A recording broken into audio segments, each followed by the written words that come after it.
Halo sahabat nguas.com, balik lagi dengan saya Servina Vivien Dan saya Anggita Fianini dalam Obrolan Newsroom.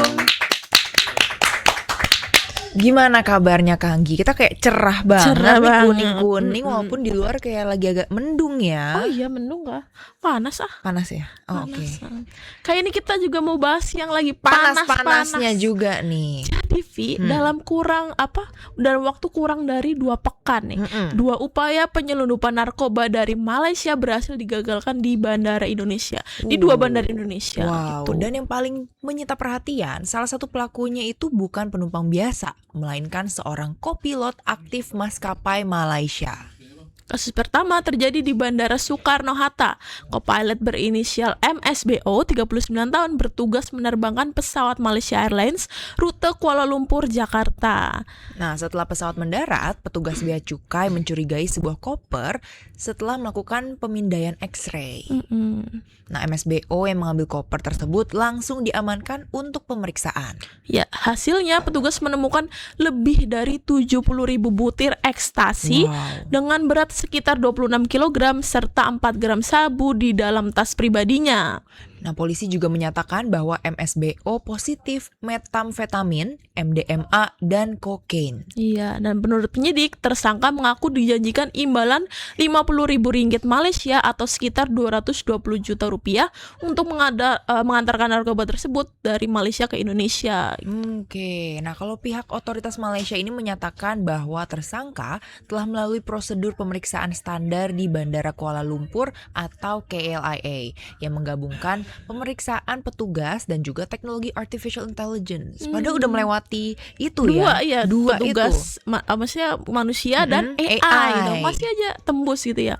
Nah, belum lama setelah itu kasus serupa kembali terjadi di Bandara Juanda, Surabaya, Vi. Oke, jadi ada seorang warga Malaysia asal Johor ditangkap setelah petugas menemukan sabu dengan berat hampir 1 kilogram dan lebih dari 1.000 butir ekstasi yang disembunyikan di dalam korset yang dipakainya. Aduh, tuh. 1.000 loh. 1.000. Tadi juga berapa? 70.000 ya tadi. 70.000. Aduh. Nah, dua kasus ini berhasil digagalkan oleh aparat di Indonesia. Namun kasus yang melibatkan seorang kru penerbangan memunculkan pertanyaan besar gitu, Vi. Apakah ini menunjukkan adanya celah dalam sistem keamanan bandara atau justru membuktikan bahwa pengawasan berlapis masih mampu mendeteksi modus penyelundupan yang terus berkembang? Oke, ini menarik banget ya, kayak kok bisa gitu ya kebobolan gitu. Makanya kita mau bahas lebih lanjut. Di sini sudah ada mantan penerbangan F5 dan F16. Mantan penerbang F5 dan F16 TNI AU dan CEO Unmanned Air Transport Indonesia. Di sini ada Bapak Marsma Purnawirawan Agung Sasongko Jati. Halo, selamat sore Pak Agung. Pak Agung. Masih di mute Pak, boleh dibantu untuk unmute dulu nih Pak. Selamat sore. Maaf. Iya. Selamat Oke, sore, Pak Agung. Di studio ada saya Vivien dan juga Anggita, Pak. Gimana kabarnya Pak Agung? Alhamdulillah sehat ya, baik-baik saja. Oke, baik. Nah, jadi Pak Agung ini adalah flying security dan juga safety advisor gitu ya. Jadi memang sudah ahli dan tepat banget nih untuk ngobrolin hal ini gitu. Pak Agung, langsung aja. Ketika mendengar seorang pilot nih ditangkap karena dugaan penyelundupan narkoba, sebenarnya apa sih Pak hal pertama yang Bapak pikirkan nih sebagai advisor safety gitu ya? Dua-duanya security dan safety. Jadi begini, yang pertama saya pikirkan itu ini adalah pengkhianatan terhadap airmanship. Airmanship itu suatu prinsip baik yang pernah memegang seragam penerbang, duduk di kokpit, mau terbang pesawat tempur, pesawat militer, pesawat komersial, ada satu kode etik namanya integritas ya. Jadi kokpit itu ruang sangat sakral, di mana tempat kita menerbangkan pesawat dengan ratusan nyawa ataupun benda-benda berharga lainnya, dan kadang-kadang juga untuk kedaulatan negara dipertaruhkan pada kondisi mental kita sebagai penerbang. Ketika seorang pilot memutuskan untuk menyelundupkan narkoba, menggunakan narkoba, dia tuh nggak cuman menganggar hukum pidana, tapi dia juga mengkhianati sumpah profesinya dan menghancurkan fondasi kepercayaan publik terhadap penerbangan. Ini anomali fatal ya. Jadi pilot itu adalah individu yang harusnya memiliki situational awareness atau kewaspadaan yang tinggi serta disiplin tingkat tinggi. Harus berpikir berapa langkah ke depan, mengkalkulasi risiko, dan memitigasi bahaya. Ada oknum yang secara sadar membawa saat perusak dan menggunakan saat perusak karya hasil penerbangan adalah kebusukan mental yang sangat dalam. Ini bukan kelalaian, tapi sabotase terhadap keamanan penerbangan. Dan yang utamanya adalah ini alarm bagi kita industri penerbangan. Ada kecenderungan oknum tertentu merasa bahwa seragam dan wing di dada mereka memberikan mereka kekebalan atau privilege khusus di mata hukum. Mereka memanipulasi hukum yang melekat pada profesi penerbang melakukan tindakan kriminal. Ini bentuk penyalahgunaan kekuasaan di tingkat individu. Dalam dunia penerbangan, baik penerbangan militer atau sipil, kesalahan kecil saja bisa berakibat fatal bagi diri sendiri, pemain kita, apalagi bagi penumpang kita. Pemikiran bahwa saya pilot dan saya tidak diperiksa oleh penumpang biasa adalah penyakit kronis yang harus diamputasi dari budaya aviasi kita. Oleh karena itu, reaksi pertama saya bukan sekedar kaget, bahkan marah karena nilai-nilai dasar airmanship telah dilecehkan terang-terangan oleh seorang yang seharusnya menjadi benteng terakhir keselamatan penerbangan, seorang penerbang. Oke, Pak Agung, mungkin banyak yang mengira kalau pilot itu memiliki akses yang berbeda dengan penumpang biasa gitu. Nah, sebenarnya seperti apa sih Pak akses yang dimiliki oleh seorang kru pesawat gitu? Jadi kalau publik melihat bahwa pilot dan awak kabin punya akses berbeda, nggak salah sebetulnya. Namun seringkali disalahpahami konteksnya. Dalam regulasi penerbangan yang disusun oleh ACAO atau International Civil Aviation Annex 17, seluruh personil yang memasuki area steril bandara dan pesawat wajib melewati proses screening atau pemeriksaan keamanan. Namun secara prosedural dan arsitektur alur bandara, kru pesawat memang disediakan jalur khusus yang terpisah dari penumpang umum, disebut crew channel, staff line, atau air crew control point. Tujuan utama pemisahan ini bukan untuk memberikan kelonggaran keamanan, melainkan murni efisiensi waktu dan kelancaran operasi maskapai. Pilot dan kru itu memiliki jadwal yang ketat ya, on time performance. Mereka harus melakukan pre-flight briefing, mengecek dokumen penerbangan, menyiapkan pesawat sebelum penumpang naik.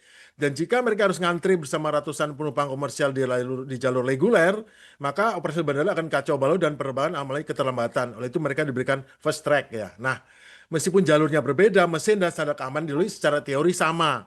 Mereka tetap harus melewati pemendai barang, X-ray mesin ya, berjalan melewati detektor logam, wall-through metal detector, dan bisa jadi dikenakan pemeriksaan acak atau random check oleh petugas. Menggunakan alat pendeteksi bahan peledak atau narkotika. Mereka juga harus memvalidasi identitas menunjukkan ID card yang sah, pas bandara, serta dokumen penerbangan, flight declaration, dan lain-lainnya termasuk juga paspor dan lain-lain kalau mereka keluar negeri. Jadi akses yang mereka miliki adalah akses prioritas, bukan akses kebal hukum.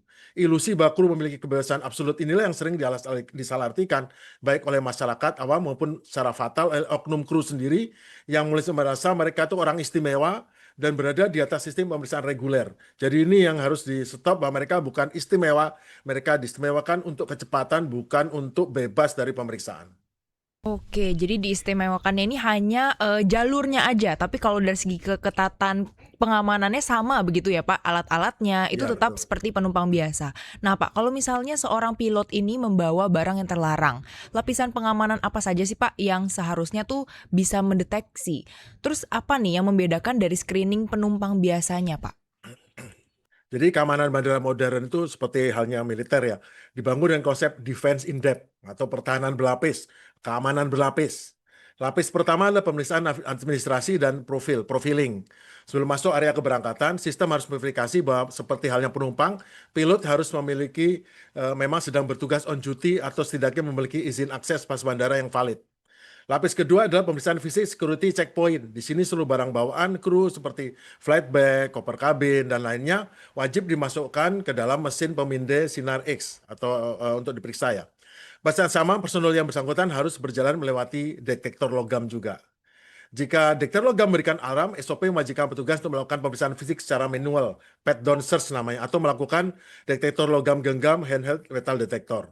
Lapis ketiga adalah pemeriksaan acak. Di banyak bandara internasional, aviation security, petugas yang memeriksa secara berkala menggunakan alat explosive trace detector atau narcotic trace detector dengan mengusap tas atau tangan kru untuk mendeteksi partikel mikroskopik dari barang-barang terlarang ini.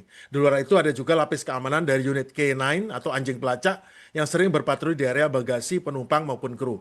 Nah, jadi secara teoritis tidak ada penilaian standar teknologi digunakan untuk screening penumpang atau kru pesawat.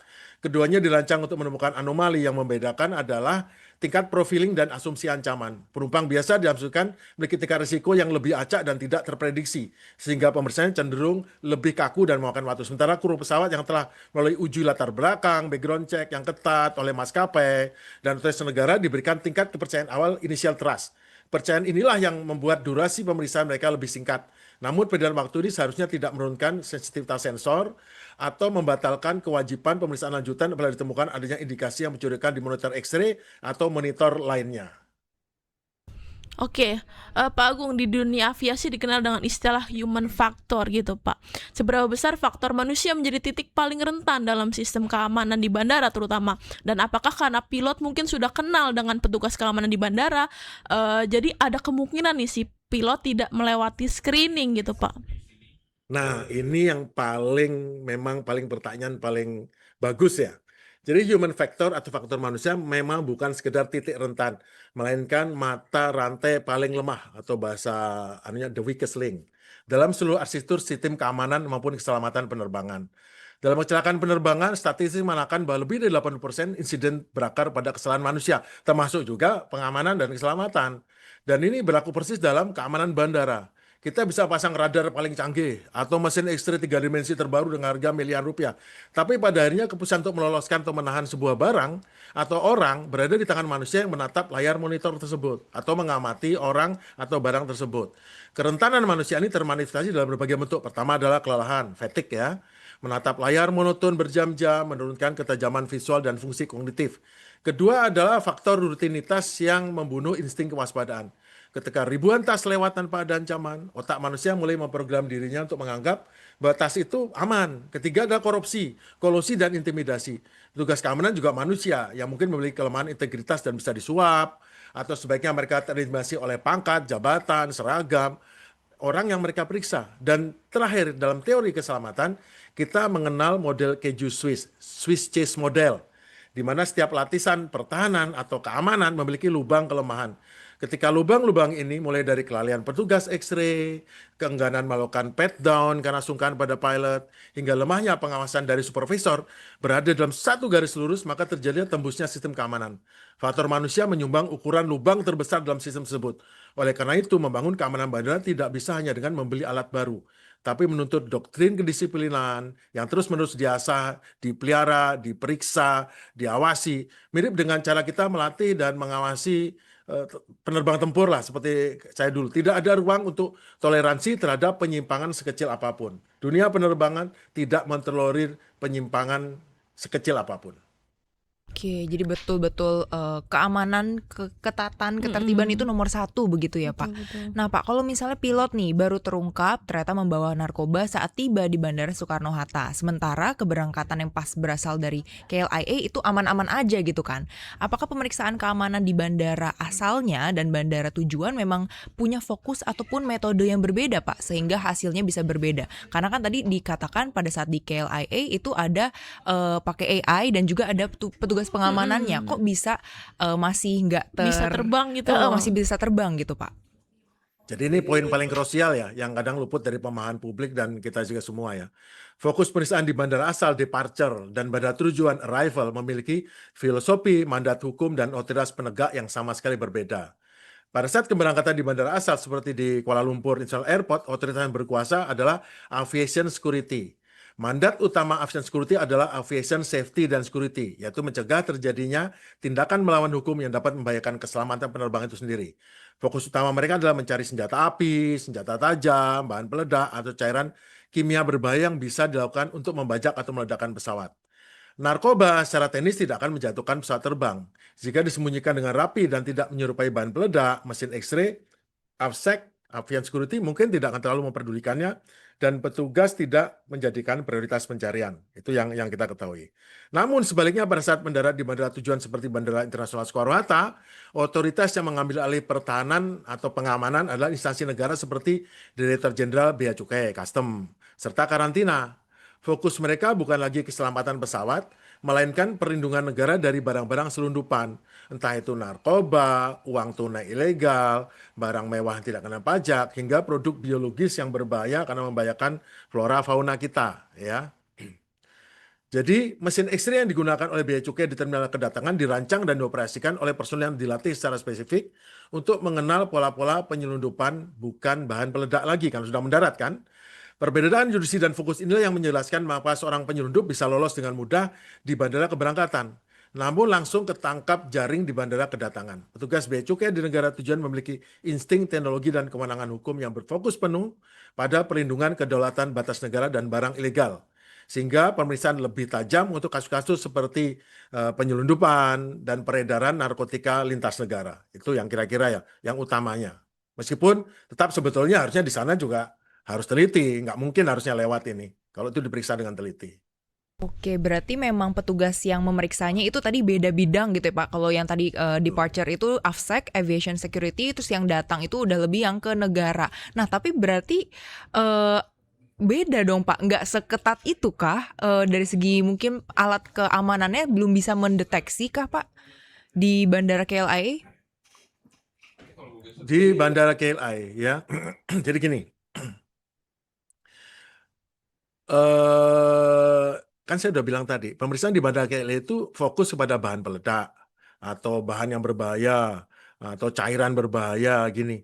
Nah, kalau benda itu disimpan dalam bentuk apa ya, dalam bentuk mungkin bentuk yang mirip dengan benda lain dan tidak berbahaya dan itu mungkin dibawa oleh seorang penerbang. Jadi kan saya udah bilang tadi bahwa masalahnya itu apa ya?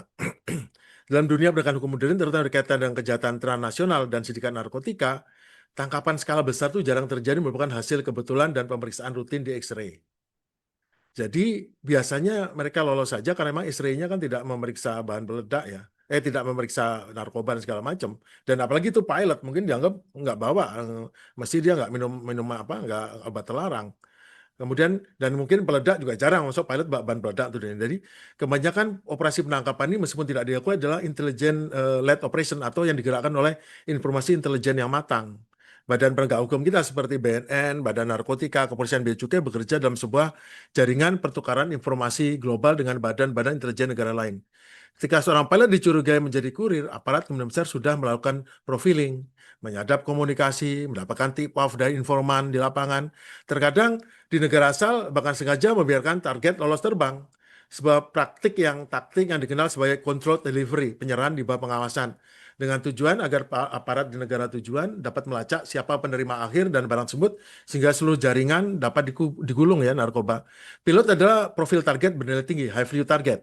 Sindikat menyadari bahwa seragam pilot memberikan penyamaran yang nyaris sempurna di lingkungan bandara. Jika intelijen sudah mengendus, ada oknum penerbang yang bermain, mereka tidak akan bertindak gegabah. Mereka akan menunggu saat yang tepat, memantau passenger name record atau jadwal terbang bersangkutan. Dan saat target mendarat di Soekarno-Hatta, jaring intelijen sudah ditutup. X-ray, anjing pelacak di terminal hanya seringkali hanya alat formalitas eksekusi hukum. Sehingga pertempuran sebetulnya sudah dimenangkan di meja analisis berhari sebelumnya. Dan saya dengar katanya ketahuannya karena dia nyimpan urin ya, bukan dari ketemuan itu. Karena kan susah ya, maksudnya diperiksa sama bea cukai dapat itu yang alasannya yang paling tepat ya mungkin menemukan benda yang aneh di bawah botol kecil isi air, urin itu apa? Baru cek urin. Karena kan bea cukai sebetulnya nggak ngecek orang narkoba segala macam, tapi dipas-pasin kelihatannya emang sudah ada data intelijen sebelumnya ini kelihatannya. Oke Pak. Pak Agung, kenapa sih pilot ini tuh tergiur bermain jadi kurir narkoba gitu ya? Apa padahal kan mungkin gaji pilot tinggi gitu ya, udah besar. Kenapa tergiur dengan 50.000 ringgit gitu tadi ya, 220 juta rupiah gitu? Ya uang dan dia sudah mungkin diperes ya karena nah kalau itu udah bagian orang kenapa orang menjadi itu udah di luar anu ya, tetapi dari yang kita ketahui bahwa pertama cukup besar. Mungkin dia terjebak dalam hutang. Kadang-kadang untuk jadi gini kan sistemnya orang untuk apa? Untuk menjebak seorang menjadi pengantar narkoba, lagi pilot adalah dia menjadi terbatas. Pertama, mungkin orangnya secara mental sudah lemah, sudah dibina dari lama, kemudian dibiarkan dia menggunakan obat penenang atau apa, kemudian sekali dua dibiarkan lewat, atau kadang-kadang juga mungkin untuk menjadi informan ataupun tahu. Nah, pada saat dia terjebak dalam hutang, entah judi, entah dia terdesak keluarga, apalagi kalau dia juga seorang pengguna, maka praktis dia udah menjadi dalam jaringan itu dan mungkin tidak ada pilihan bagi dia selain uang yang diberikan cukup besar 220 juta rupiah juga ini apa dan saya heran kenapa dia bawa cuman ekstasi ya mungkin itu mungkin untuk memang untuk biar ditangkap, biar jadi rame. Kan mungkin ada kasus yang perlu dibuat dikembangkan. Karena ini kan agak mencurigakan juga ya, kok bisa ketangkap dengan bawa 20 sekian banyak ribuan butir pir itu apa nggak bakal kelihatan tuh bawa pil segala macam. Tapi yang jelas dia pasti sudah dijaring dalam suatu sistem di mana dia nggak bisa keluar lagi dan dia sangat tergantung pada itu. Karena orang kalau sudah kecanduan narkoba, apalagi sabu, badannya membutuhkan asupan terus dan untuk mendapat asupan itu dia perlu uang yang mungkin lebih besar dari gajinya. Gajinya habis untuk cicilan rumah, untuk rumah tangga, untuk ini, berarti dia perlu pemasukan lain dan pemasukan lain dan pemasukan ilegal dengan cara menjadi penyelundup seperti ini. Banyak faktor yang membuat seorang menjadi terjerembab di sini, tetapi yang jelas kebutuhan akan uang cepat itu yang akan membuat dia seperti itu. Oke. Nah, Pak, kalau misalnya terkait hukumannya nih, antara mungkin penumpang biasa yang ketahuan membawa barang-barang terlarang dengan mungkin awak penerbangan gitu yang ketahuan, ada perbedaan hukuman nggak sih, Pak? Kalau pidana ya tetap sama ya, KUHP. Tapi dalam Undang-Undang Penerbangan sudah jelas disebutkan bila ada seseorang terkena masalah terkait penyelundupan narkoba, itu CSR Civil Air Safety Regulation Part 91, 17 dan 19 jelas menyebutkan kalau dia terlibat dalam pengiriman penggunaan obat terlarang, maka dia otomatis dia dicabut lisensinya, dicabut atau dibekukan lisensinya selama setahun lah resminya. Tapi kemudian setelah itu pada saat nanti hasil keputusan pengadilan diputuskan, maka dia dapat lagi payoan selama setahun. Tetapi setahun itu kan hanya anu dasar. Tetapi kalau dia berat atau kelihatan dia pengguna dan ini ya mungkin bisa dicabut selamanya atau dalam jangka waktu lebih lama oleh pengadilan penerbangan karena dia kan harus diadili juga oleh pengadilan penerbangan ya bukan sekedar mungkin bukan pengadilan oleh hukuman oleh lembaga mungkin oleh dari Malaysia ya oleh Direktorat Keamanan Penerbangan akan mengatur hukuman secara dunia penerbangan dari undang-undang penerbangan juga selain daripada undang-undang kitab-kitab hukum pidana. Tapi kalau dia ketangkap di Indonesia, maka selain dia dihukum di Malaysia terkait dengan status terbangnya, kemudian di Indonesia juga mungkin dengan apa namanya ijazah penerbangnya di Indonesia mungkin sudah divalidasi itu dibatalkan juga dan juga dari hukum Indonesia dia akan dihukum di Indonesia kecuali kalau dia diekstradisi ke Malaysia kalau ada masalah juga di sana itu bisa juga sehingga terkena dua pengadilan di Indonesia dan di Malaysia. Oke. Pak Agung terakhir nih mungkin apa sih Pak pelajaran terbesar dari kasus ini mungkin yang bisa diambil oleh awak penerbangan gitu mungkin ya. Jadi pelajaran terbesar sekaligus yang paling pahit dari kasus ini adalah bahwa kita harus segera menghancurkan hegemoni seragam dalam sistem keamanan kita. Kasus ini menelanjangi sebuah realitas bahwa sistem yang dibangun di atas dasar trust, kepercayaan terhadap atribut profesi, khususnya penerbang atau awak pesawat, adalah sistem yang sangat rapuh. Konsep zero trust arsitektur, di mana tidak ada satu pihak pun, entah dia pejabat, perwira tinggi atau kapten pilot sekalipun yang boleh dikecualikan dari protokol keamanan standar harus diterapkan tanpa pandang bulu di semua bandara kita tanpa kecuali. Sebagai seorang yang besar dari kultur penerbangan militer saya yang keras dan lugas, saya melihat bahwa kadang-kadang di lingkungan kita seringkali terlalu kompromistis terhadap penyimpangan-penyimpangan kecil yang berlindung di balik status hierarki. Maskapai penerbangan dan otoritas bandara harus mengevaluasi ulang relasi kuasa antara petugas keamanan di lapangan dan kru penerbang atau awak yang lainnya. Petugas aviation security harus dididik dan didukung penuh agar memiliki keberanian moral untuk memeriksa siapapun dengan tegas yang sama. Seragam tidak boleh lagi menjadi perisai yang melumpuhkan ketegasan hukum. Seragam atau status ya. Selain itu, kasus ini harus menjadi momen introspeksi total bagi komunitas aviasi kita. Profesi penerbang menurut standar moral yang equivalen dengan tanggung jawab yang besar yang dipikulnya. Maskapai tidak bisa hanya mengandalkan uji psikologi saat rekrutmen awal, harus ada pengawasan perilaku berkelanjutan dan tes narkoba acak tanpa peringatan yang jauh lebih masif. Pada akhirnya, pertahanan terbaik bukan terletak pada seberapa mahal mesin detektor yang kita impor, melainkan pada ketahanan mental, integritas, dan keberanian manusia di dunia penerbangan di belakang sistem tersebut untuk tidak tunduk pada wibawa palsu dari sebuah seragam yang disalahgunakan dan dari hal-hal lain termasuk pemberian, fasilitas, dan sebagainya yang bisa membuat kita menjadi ceroboh, lengah, dan membuat kesalahan yang fatal seperti ini. Oke, wah luar biasa. Terima kasih banyak Pak Agung atas waktu ngobrol-ngobrolnya. Betul. Semoga sih bermanfaat banget, maksudnya wah jadi gini toh ternyata kalau iya. Ya itulah dunia penerbangan ini menarik betul banget. Dan ini ya tadi pelajarannya ya mungkin sahabat Kompas.com juga bisa catat gitu Betul, bahwa betul. betapa pentingnya mentalitas ya. Betul, dan terkait trust itu nggak boleh sampai dengan Abaikan gampang gitu. diabaikan gitu. Betul. Terima kasih banyak Terima kasih, Pak Pak Agung. Agung. Terima kasih. Sehat Selamat selalu sore. Pak. Sehat selalu, Selamat Pak. sore. Oke, ini menarik banget ya. Ternyata sesederhana seragam aja itu tuh nggak boleh jadi kayak gue udah berseragam nih, jadi gue udah lebih di atas lu, atau kayak gue punya kemudahan, privilege itu gitu ya. Aduh, kalau pilot nih udahlah, oke lah aman kan, udah biasa Percaya, kan tadi, menerbangkan pesawat gitu. Ternyata bisa kayak gini, bahkan dia positif narkoba juga kan. Betul. Gimana itulah walaupun di Malaysia juga pengecekannya udah pakai AI, udah pakai manusia, pakai double kayak gitu. Betul. Ternyata enggak, Bisa aja bisa kelolosan ya. kelolosan gitu. Kayak Iya. human error, capek petugasnya. Betul. Kayak mungkin ya kan sama aja kayak kalau X-ray hitam putih, mungkin ya nggak tahu sih ya, cuman mungkin sama aja, jadi ya udahlah aman padahal Benar. kan nggak tahu juga gitu. Menarik juga tadi yang Pak Agung bilang ini sebetulnya bentuk pengkhianatan terhadap aviation crew gitu kali ya, kayak malu gitu loh sama seragam, Iya, sama sekolah betul. yang udah bertahun-tahun biaya mahal mungkin untuk itu dia. bisa sekolah pilot, malah dengan mudahnya seperti ini ya Iya, kok melakukan bisa jadi kurir jadi tadi. kurir, Aduh, begitu. sayang banget sih. Dan ternyata nih banyak juga sahabat Kompas.com yang mau Udah komen-komen. komen-komen nih. Dari yang pertama nih Kak. Ada dari Gatot, itu yang baru ketahuan, yang belum biasanya lebih besar Iya. lagi penyelundupannya. Waduh. Benar. Kayak tadi kata Pak Agung yang merasa janggal ya, kenapa cuma segitu, dan mungkin sengaja biar ditangkap.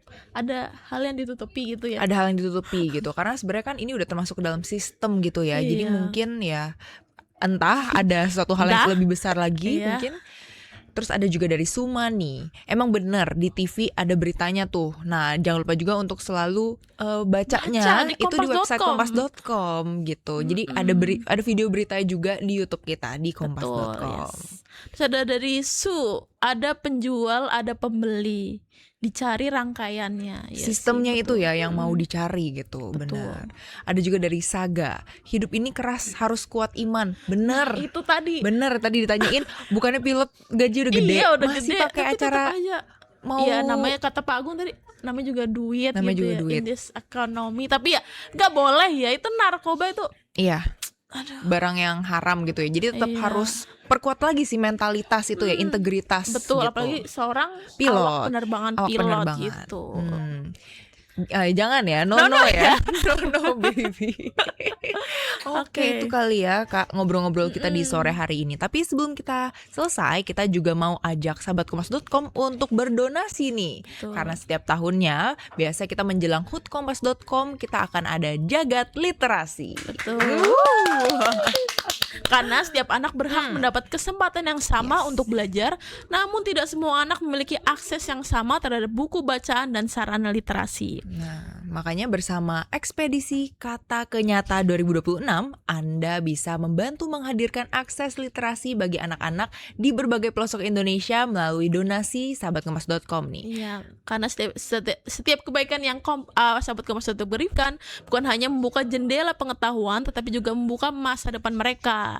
Yuk ikut donasi dengan cara scan QR yang ada di layar ini. kalian, atau kunjungi link donasi di deskripsi video.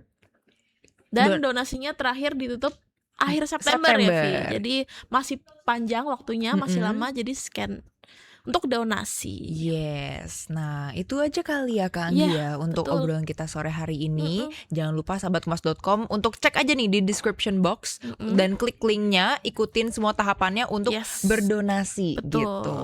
Cukup sekian dulu ya.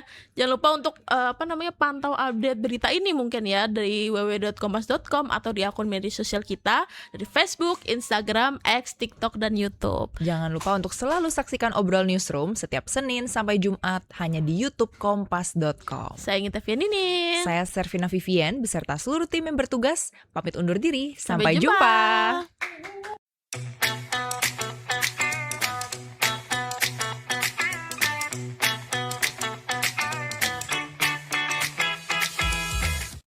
Kompas.com telah hadir di channel WhatsApp. Kamu bisa tetap terhubung dengan teman dan keluarga sambil dapat update berita terbaru. Cari tahu berita pilihan terpopuler dan terkini dari satu aplikasi. Caranya gampang banget. Temukan channel Kompas.com di aplikasi WhatsApp,